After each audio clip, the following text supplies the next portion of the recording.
Today we look at developments in the technology space. As many of you have probably been watching these developments, billionaire Elon Musk has lined up $46.5 billion to buy Twitter. The world's richest man has doubled down on his quest to acquire Twitter after the social media giant tried to adopt poison pill approach. Some observers are concerned, though, saying taking Twitter off the public equity markets as he wants to would give him license to do as he pleases with the platform. Meanwhile, in the next segment, we'll also discuss Google joining a growing list of tech giants setting up innovation hubs in Africa, particularly Nairobi, Kenya. Several weeks ago, Google made the announcement that shortly after Microsoft launched a research and development center in Nairobi, it also announced that it had set up its first innovation center to co-create payment and commerce solutions with partners. And in other news, it's been an awful week to be Netflix, as the company announced its first ever quarter with a subscriber loss, and more to come following news of continued price hikes. Netflix lost 200,000 subscribers in the first 3 months of 2022, and it expects to shed 2 million more this quarter. Right, for more insight on these developments, we were joined earlier on by digital media expert Ruth Aine Tindyebwa about these. Ruth, thank you so much for joining us. Ruth Aine is a digital media expert, and she's going to talk us through some of the major developments that we've seen in this space in the recent while, but more particularly what it means for Africa, what interest we have. So let's start with Twitter. A lot of people use Twitter, and we've seen in terms of the ownership, there is an effort by the Tesla boss Elon Musk to get his hands on Twitter's outstanding shares. But the Twitter board is moving to prevent this. What have you made of these developments, Ruth Aine? Hi, Tepito. Thank you so much for having me. The developments with Twitter and, Elon Musk, I think that it is, so someone really explained it very well on Twitter, saying that it was an attempt for us to get back to the old freedom of expression, which really doesn't exist, because what we are using Twitter for right now is just a lot. We are mobilizing, we are crusading, we are being heard, we're expressing ourselves. For example, in Uganda, if you want to start a conversation, if you wanted to get national attention, the best way to do that is, send out a few tweets, and then depending on who is listening or looking at it, it is going to catch up and there'll be a conversation around it. So yes, it is kind of because we can't predict the future with tech. So even as we evolve, I know that a lot of people are against going back to what people term as old freedom of speech. People want to continue to express themselves in a certain way. And I think that is what it should be. I think that I have failed to understand where Elon Musk is coming from. Maybe he's coming from a legitimate place in regards to freedom of press, but I'm not sure that it's sound. So he's quoted as saying that this bid on Twitter is to improve freedom of speech. So that, he says, is behind his motivation. But some people have cited Elon Musk's own record in terms of, and I'll just take it back to the whistleblowing at Tesla. But more importantly, they see him as giving greater freedom to trolls, as in, if you think of Donald Trump as one of those people who has been sanctioned by Twitter. So what are your thoughts around that? And you talk about old freedom and the new freedom. If you could just distinguish between the two so that we can just find our bearings on that discussion.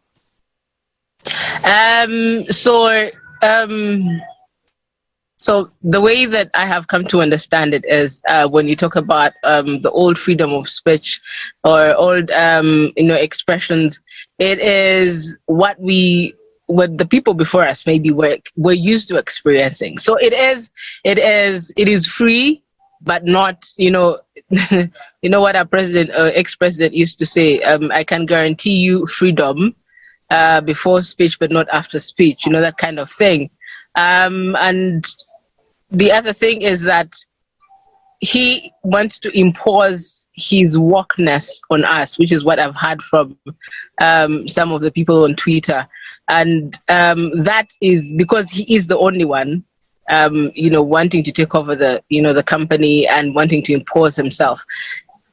We're used to the collection of us understanding freedom of speech, us expressing ourselves. And I think the fear is that it will be so insular and inward looking, and it will not serve the purpose for which we now enjoy social media and Twitter. It's very interesting because he says that he wants to have a more hands-off approach to policing content. And he says, you know, there's an adverse effect to banning people from Twitter due to quote-unquote misbehavior. He says, prompting many to believe that if he owned the platform, he would allow people like Donald Trump, for instance, to return. So I think I like the fact that you bring it to the African context and you are borrowing from the experience in Uganda. And obviously people all over the continent may have different or similar experiences, but I want to talk about Africa as a collective. And we've seen people misusing Twitter, or using it rather to obfuscate points of views on very important events like electoral processes, etc. So do you foresee it having an impact on us and our democratic processes, the way they are understood within the African context, as in the use of Twitter and what Elon Musk's vision is? So, I mean, the thing about him taking over, or the thing about him, you know, being the sole proprietor of Twitter, as he wants to buy shares, and, you know, someone has explained it and said that Elon Musk is not arguing for free speech, but rather he wants to impose his views on everyone else. No, he's not arguing for free speech because he wants to impose his views on everyone else, but rather he wants all views to be available to everyone. And yes, so obviously we have had gatekeepers on social media, which is why you will see that governments will, you know, wake up one day, switch off the, you know, internet or just Twitter. In the case of Nigeria, Uganda still doesn't have Facebook since the last elections. You have to use a VPN to access it and things like that. I think it is generally what we're seeing is I think with Elon Musk is you don't know what will happen. Yeah. You are unable to predict the future because it's very, very unpredictable. And so when he wields the power, we don't know what is coming next. And I think that is what the problem is, that we'll not be able to anticipate whatever it is whatever changes he brings to Twitter.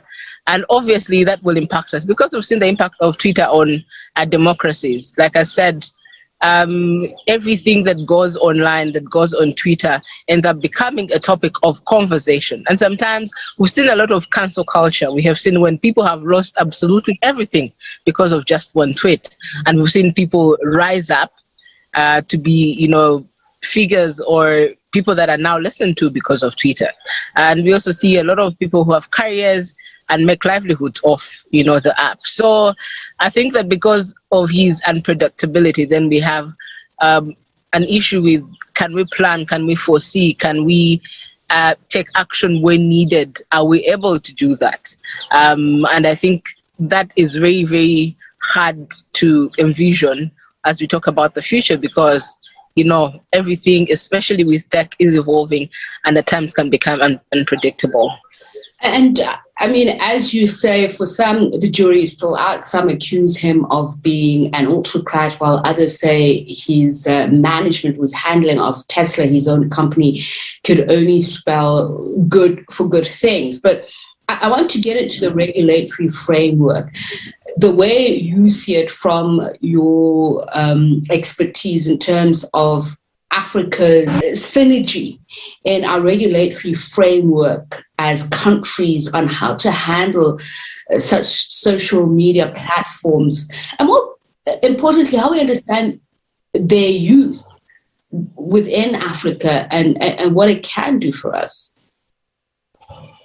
I think that we have seen, the rise of these social media platforms to be very, very influential, very important in how we conduct the affairs of the continent.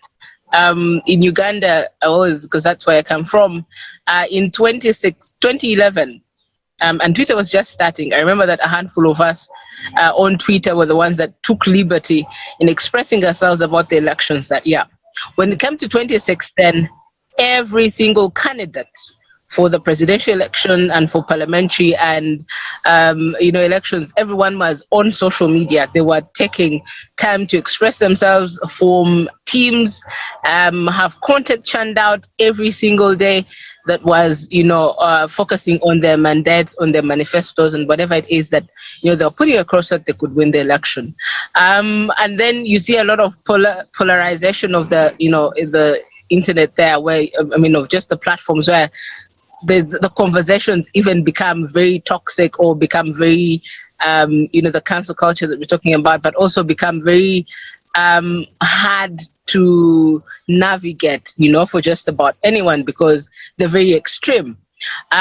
So we see that, and we see that all the social media platforms have a plus and have a negative. It is how you use them to channel the information out that works. And so what has happened then is that for the longest time, you have a lot of conversation happening on those platforms, and you have it being used for the right reasons. But sometimes you have also the negatives that crops up. And so when it comes to regulation, it is hard. And I've seen the countries, Uganda, like I said, has no Facebook since the last election. Why? Because all of the internet was switched off for the 72 hours preceding, for the election, the day before, after. And so for the longest time, you were not able to access the internet, and then you had to use VPN. And now, everything is available, but Facebook is not. And so countries are now getting to do the extremes because they are unable to regulate these platforms. And because the internet is free, not free, but is accessible to everyone, it also becomes an issue of how do we use this, but also how do we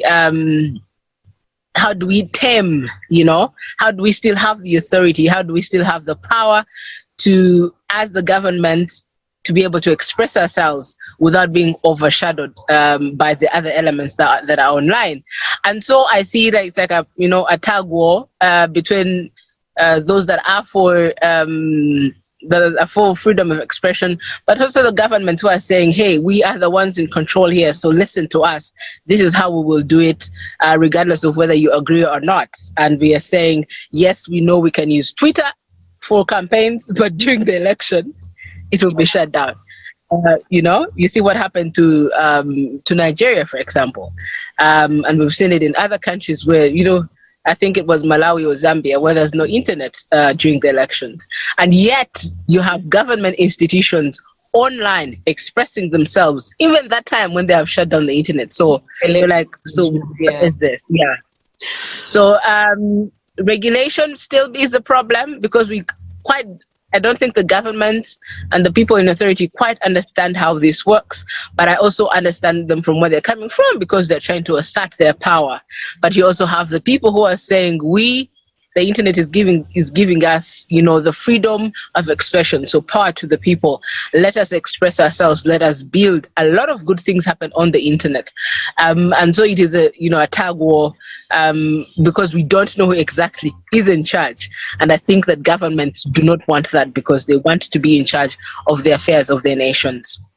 So as you say, it's a tug of war. Let's talk about pros and cons. As you've mentioned already, Facebook being unattainable in Uganda. So we've heard that Alphabet Inc.'s Google is now investing in the first ever Africa Product Development Center in Nairobi as it positions itself to serve a growing base of internet users on the continent. So firstly, do you think that this is a good development, especially the choice of where it will house this development center? And is it being optimistic given the constraints that you've mentioned of a growing number of internet users? I think that it's a great development, because it is now, shining a light on what Africa can be, on the potential of Africa. The hub being created in Kenya. Kenya has been at the center of, innovation in technology for a very long time. They have a lot of conversation, a lot of good things that are happening, but also I think it has been very, very deliberate. Kenya has been very, very deliberate in welcoming and housing most of these innovations. I think that where we need to focus on, obviously, is our governments being able to say, this is what we want for our countries. Because Google can come and put all the money there. They can put up all the infrastructure.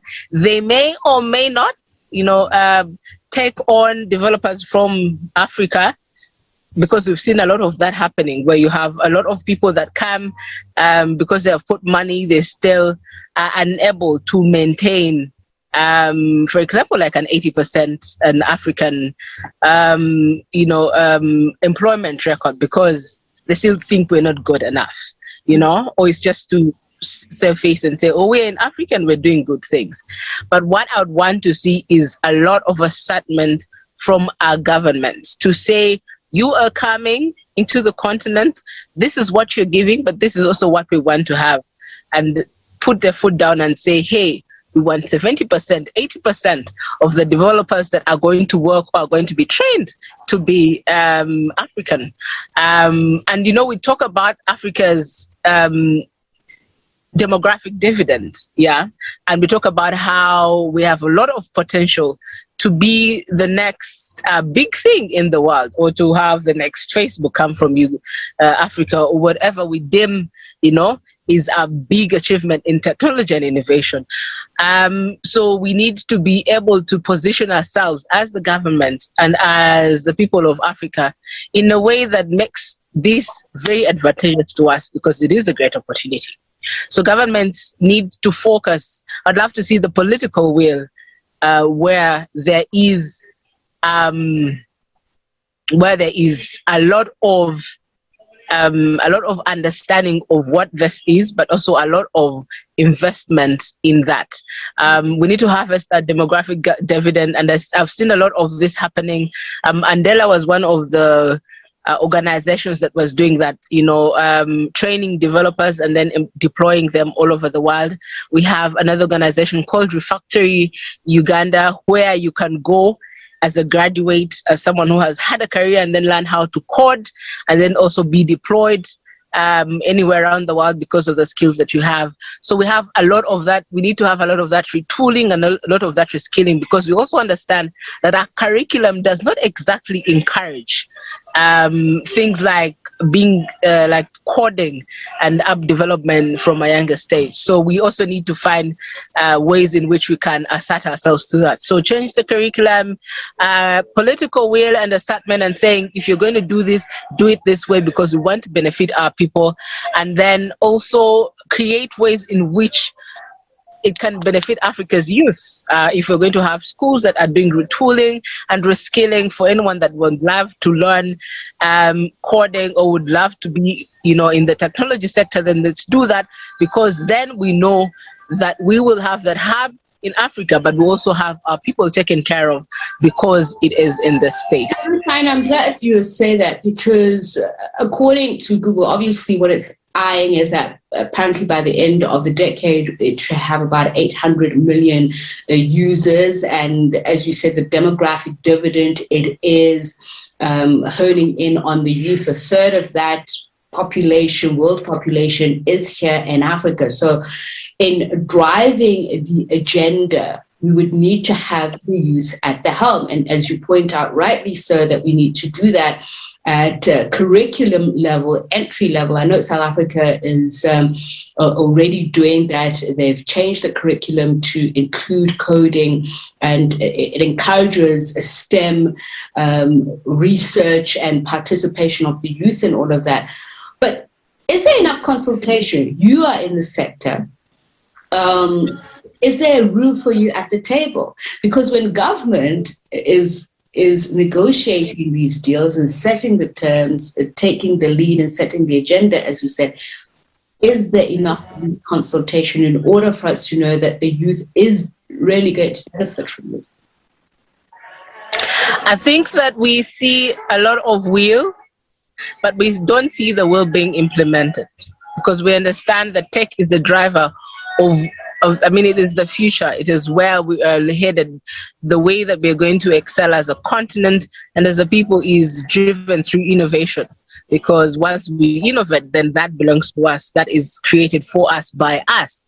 And I think that we understand, but I don't see the will. I don't see the political will to implement a lot of these things so that they can benefit us. And I mean, it goes back to what our governments are and what they think is important. I am so glad that your South Africa has changed the curriculum. I can't say that for Uganda. Uganda is always playing catch up when it comes to issues of technology. And when it comes to passing policies, we have the best policies, but the implementation and the will by everyone that is in jurisdiction of those things is lacking. And that's where the issue is. I'd love to see a lot more commitment. So once you have the consultation, once you show that there is a will, please go ahead and implement, but also make sure that there is funding, for example, to be able to implement these things, that there is training available for everyone that would want to get into the sector at all levels, that we understand that there's got to be an investment made for us to be able to benefit from that. So I see a lot of... Let me just step in there and ask, because Google already has an artificial intelligence center in Ghana. Has that been a good example of Goodwill, or the things that it can do? I think that obviously there's always going to be goodwill. Uganda has had a Google office, used to have a Google office. I'm not sure it is there at the moment. Like I said, that Google will obviously have milestones. They know what it is that they want to achieve. They know what it is that they want to do. And once they have the resources and they're given a go-ahead by these governments to be able to do that, they will go and do that. But again, I still think that we lack in harvesting those opportunities and making sure that the potential that we envision is actually made use of, that we are in a way understanding what this looks like. So there's the goodwill. I mean, Google is doing its best according to whatever it is that it has set out as its goals. But the question is, what are we doing as a continent? And I'm yet to see the cohesion or the collaborative effort where we're able to make a stand and, have conversations that will actually tilt, the way that things are being done, or even the way our minds of the people in charge, our governments, perceive what technology is and how we can make use of it. I mean, because having Google is one thing, having the AI hub is in Ghana is very, very good. But I would want to see, for example, over time, how people from Ghana have benefited from it, and also how people of Africa have benefited from it, but also how we are taking, that good stuff that we are learning just from having that institution in Ghana and replicating it across the continent, because again, that is what makes sense. So the cohesion, the collaborative effort for Africa, I think we need to be more united and have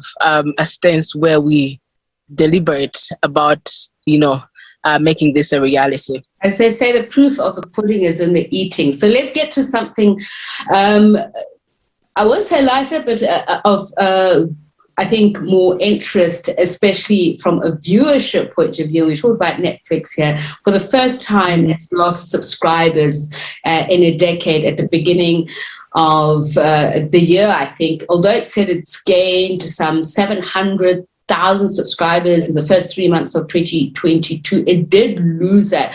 And some say it doesn't come as a major surprise. I mean, a lot of us are always looking for alternatives, especially for cable television. It costs quite a lot.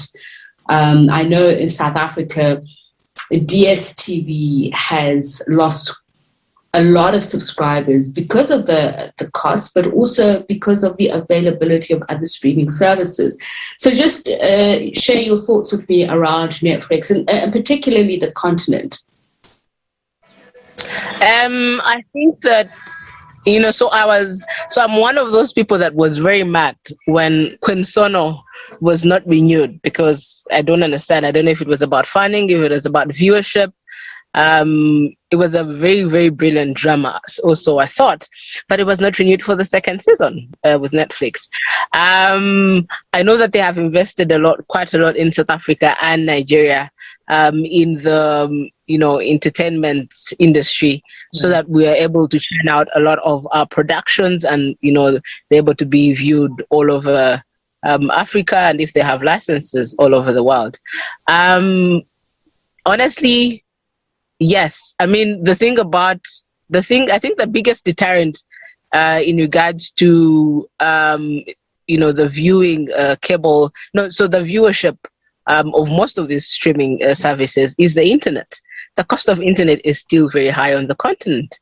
And so, for example, my parents would not know, even when they have smartphones, would not understand what Netflix is, would not understand what Hulu is or Amazon Prime. And no, it's not because it's just one of those things, but I do understand. And my nieces and nephews will grow up only knowing about the streaming services as of now. So I think that we're just seeing a shift in what is important.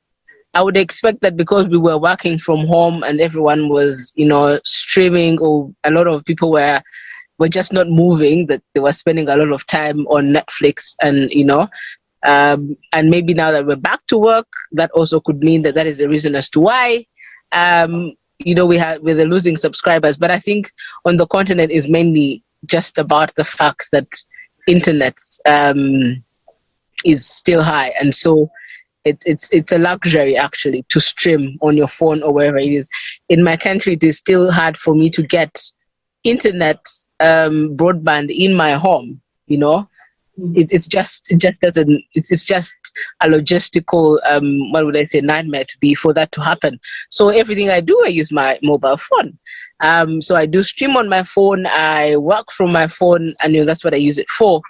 So the cost of the internet would be a huge deterrent. And I would love to see a lot more of local production, obviously, a lot more financing into that. But I also know when we talk about political will, that our governments need to invest in arts and culture, which we don't see a lot. You touched on a very important point, because I believe that Netflix is losing a lot of its content to media houses. But as you talk about arts and culture, the question I keep asking myself is, are you willing to spend a lot of money for content that does not reflect you, your lived experience, or even your aspirations? So governments, are they doing enough, not only to develop content producers, but to encourage the airing of that content and content that inspires? I think that is not being done enough. I will say that I still do not see a lot of my lived experiences, on television, and I think that is where the problem is. But also, you have things like YouTube, you have things like things that take up our time, where you have free stuff, and I'm like, so why do I have to pay the $14 per month for Netflix when I still don't have, when the quality of content or even just the variety of content there isn't working for me. And so there's also the fact, I think, that we have generally moved on. You know, TikTok, YouTube, Snapchat, there's a lot that keeps us entertained that, you know, doesn't necessarily, you know, have us, you know, streaming in our free time or when we want to, you know, chill and all that. But yeah, I think there's a lot of I mean, if we cannot invest in technology, how are we going to invest in arts and culture? You know, like if we're not investing in health and education on the continent, how are we going to then invest in the arts? It's always those things. Like I feel like we don't think it's important enough for us to channel our energy and finances there, and that is quite a big issue on the continent. We know that Nollywood has really risen just because they worked so hard and they started from the bottom up. That, you know, what we used to watch in 1999 is now absolutely different in ways of production because they have worked so hard and are, you know, trying to do the best that they can. So I think that I will always say our priorities are warped, you know, as governments and as Africans, that we invest in the things that we have huge military and defense budgets, but we have zero for education and health. So imagine, you know, what happens to arts and culture. It's like bottom tier.